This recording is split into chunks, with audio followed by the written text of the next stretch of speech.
Assalamualaikum warahmatullahi wabarakatuh. Di sini saya Siti Khatba Ufi Batni dengan NIM 12620520185 dari kelas PGMI 5E akan menjelaskan prinsip-prinsip pembelajaran IPS MI atau SD. Langsung saja untuk materi yang pertama, yaitu prinsip integrate atau terpadu. Integrate, istilah ini mirip dengan istilah integrasi atau keterpaduan. Dalam KBBI, integrasi adalah pembaharuan hingga menjadi kesatuan yang utuh dan bulat. Dalam konteks ini, integrasi adalah satu kesatuan antar disiplin ilmu sosial yang saling terkait. Dengan demikian, dalam penyampaian materi pembelajaran IPS dilaksanakan dengan memadukan antara disiplin ilmu yang terkait, sehingga pembelajaran IPS dapat dilakukan berdasarkan topik yang terkait, misalnya kegiatan ekonomi penduduk. Dalam hal ini, ditinjau dari persebaran dan kondisi fisik geografis yang tercakup dalam disiplin geografi. Lalu kemudian untuk prinsip yang kedua, yaitu prinsip interaksi. Interaksi merupakan kegiatan yang menjadi kodrat seumur hidup dari manusia sebagai makhluk sosial. Sejak lahir, manusia sudah memiliki naluri untuk berinteraksi dengan makhluk hidup lain.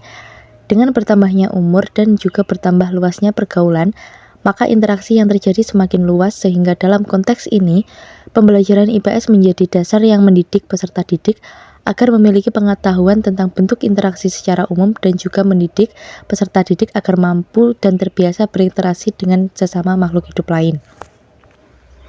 Untuk prinsip yang ketiga, yaitu kesinambungan dan perubahan.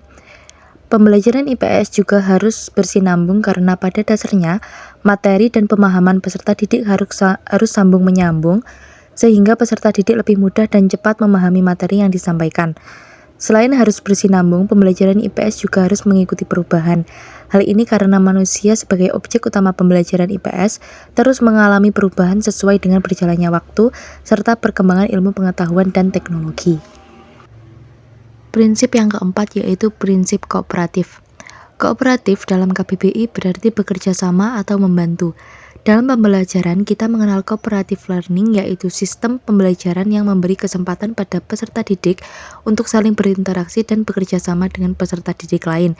Dalam pembelajaran IPS, siswa dilatih memahami hubungan sosial secara langsung dalam proses pembelajaran, dan pendidik dapat menggunakan sistem atau strategi cooperative learning ini sebagai salah satu pembelajaran langsung dalam proses pembelajaran. Prinsip yang kelima, yaitu kontekstual.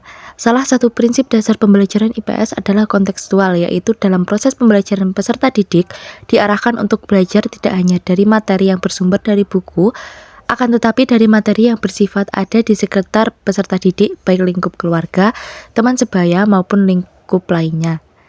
Dengan belajar dari segi lingkungan dan kehidupan di sekitar, peserta didik diharapkan mampu menjadi peserta didik yang mandiri. Lalu selanjutnya ada problem solving.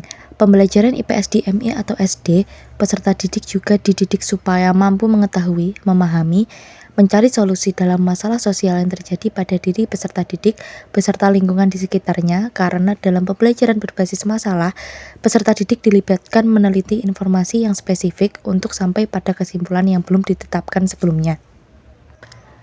Prinsip yang ketujuh, prinsip inquiry. Prinsip inquiry merupakan suatu pendekatan pembelajaran yang menuntut peserta didik untuk mencari dan menemukan sendiri sesuatu yang baru sebagai hasil belajar. Salah satu prinsip dalam pembelajaran IPS di MI atau SD ini bertujuan merangsang kemampuan bertanya, menyelidiki, meneliti, untuk mengembangkan berpikir kritis dan mengembangkan kemampuan berpikir peserta didik. Prinsip yang kedelapan, yaitu keterampilan sosial.